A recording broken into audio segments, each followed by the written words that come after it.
Alors, dans cette vidéo sur la symétrie axiale, je vais t'expliquer comment on reconnaît si une figure a ou non un axe de symétrie. Bon, mais qu'est-ce que déjà qu'un axe de symétrie? Eh bien, on dit qu'une figure admet la droite D comme axe de symétrie si quand, en fait, on plie cette figure selon la droite D, eh bien, le symétrique de la figure, c'est la figure elle-même. Bien, voyons ce que ça veut dire sur des exemples. Alors ici, donc, on a cette figure rose, là, qu'on appelle la figure grand F. Et par exemple, là, on a tracé cet axe D, là, cette droite D, et on voudrait savoir si la droite D, c'est un axe de symétrie pour la figure F ou pas. Bon, en gros, donc c'est comme si on pliait le long de cet axe, le long de cette droite, et on voudrait savoir, en fait, si tout se superpose, en fait. Je dirais qu'à vue d'œil, on peut se dire que oui, ça a l'air de superposer. Bon, maintenant, le problème, c'est qu'il faut être un petit peu plus précis, donc pas à vue d'œil, c'est-à-dire en étant un petit peu plus précis, comment est-ce qu'on fait? Eh bien, donc, on va essayer de faire comme si nous, on construisait nous-mêmes le symétrique. Donc, bah, qu'est-ce qu'on fait? On prend un point E n'importe où sur notre figure. Donc là, sur n'importe quelle partie de notre figure. Et qu'est-ce qu'on va faire? Ben, on va construire son symétrique. En utilisant donc le milieu et l'angle droit. J'ai oublié de le faire noter, mais il y a l'angle droit ici. Bien, qu'est-ce qu'on observe? Déjà, on observe que le point E', qui est le symétrique de E, il est bien sur la figure F. Est-ce que ça me permet de dire, ah bah c'est sûr, ok, c'est bon, ça marche, le point E a son symétrique qui est bien sur la figure F, donc la figure, elle se transforme en elle-même. Son symétrique, c'est elle-même. Non, je peux pas le dire, puisque là, je l'ai fait que sur un seul point. Donc l'idée, c'est en fait de se dire, bah écoute, ouais, d'accord, ça marche pour le point E, est-ce que si je déplace le point E, ça marche encore? Bon, bah j'essaye, je me dis, ok, si je bouge le point E, ah, le point E', on voit qu'il reste sur la figure F.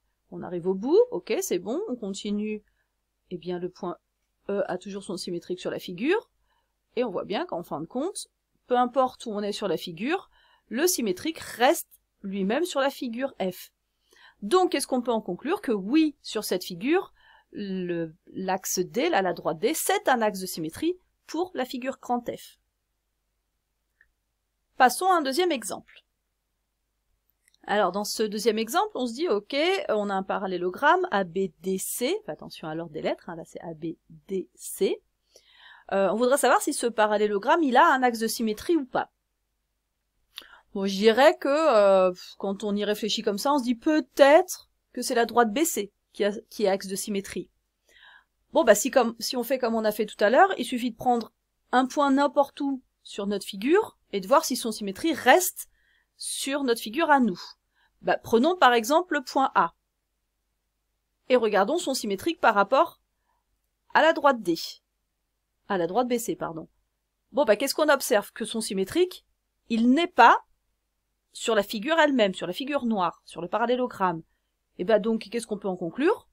Que cette droite BC, ce n'est pas un axe de symétrie pour notre figure. Bon, donc c'est pas elle, l'axe. Est-ce que c'est peut-être la droite AD? Je ne sais pas. Bon, on fait la même chose, on se dit, bon bah prenons par exemple le symétrique de C. Le symétrique de C, ah bah c'est le point C' qui est ici, il est de l'autre côté, hein, de la droite rouge. Bah il n'est pas non plus il reste pas sur le parallélogramme.